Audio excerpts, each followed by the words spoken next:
this sideshow here with Rabbi Shemoli Botich and or Botek and John. It's so hilarious that I just can't believe a rabbi can be caught up in this.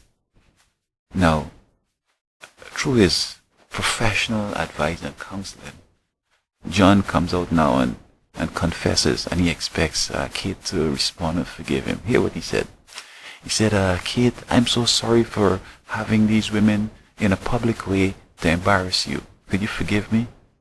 Now, that is so elementary and so trivial that I just can't believe this supposedly educated rabbi would advise John to come out and say something as dumb as that.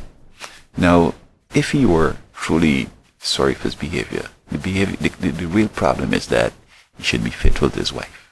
Whether he was seeing them secretly, half secretly, or public, it's a problem. He should have been faithful to his wife until the divorce, then he could start going and womanizing. That's the point. So for him to advise him to come out and tell the world, I'm sorry for being seen all over the place with women. It's embarrassing her and I don't like that. I mean, that's irrelevant and so immature that it's damn funny. But on the other hand, why are we expecting John to behave so nobly and be a role model? I mean, his claim to fame is that he happened to have, all these kids that were born through some fertilization technique they tried or some freaky, nature, whatever. It's not that he had a life that was disciplined and he studied and he developed a career and he has concepts and ideas and values and whatever. This is a guy that just happened to be in a situation. Now, notice there's a trend with our celebrities. Some situation bring them to prominence, and then we start now looking up to these people and expecting them to be normal. It's so jokey. But this rabbi, though, I thought that rabbis were smart guys, were real intelligent, maybe doctors, professors, whatever. But he had been an advisor to Michael. Now he's with John. It seems like these guys that have significant problems go to him, but it's bad advertising because both Michael and John have not done things that would make him feel proud as having been their advisor. What did he advise Michael not to do? Not to have the ranch, the Neverland Ranch. Did he advise him not to use drugs?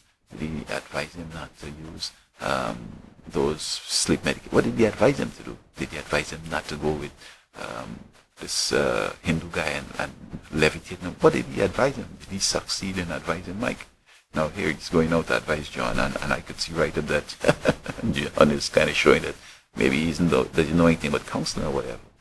So I think that now that he wants to hook up with Octomom, hey, he has a right to do what he wants.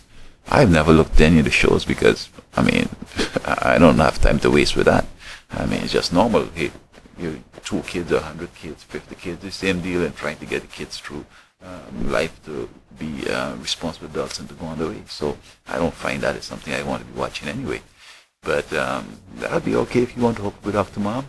Maybe you could have Octomom 8 and 4 and then his 8 over there 20. I don't even care because I'm not into the show. But it's just that when we have serious issues like the economy, stimulus packages, wars, we get sidetracked with these dumb, stupid parade of, trivial pursuits.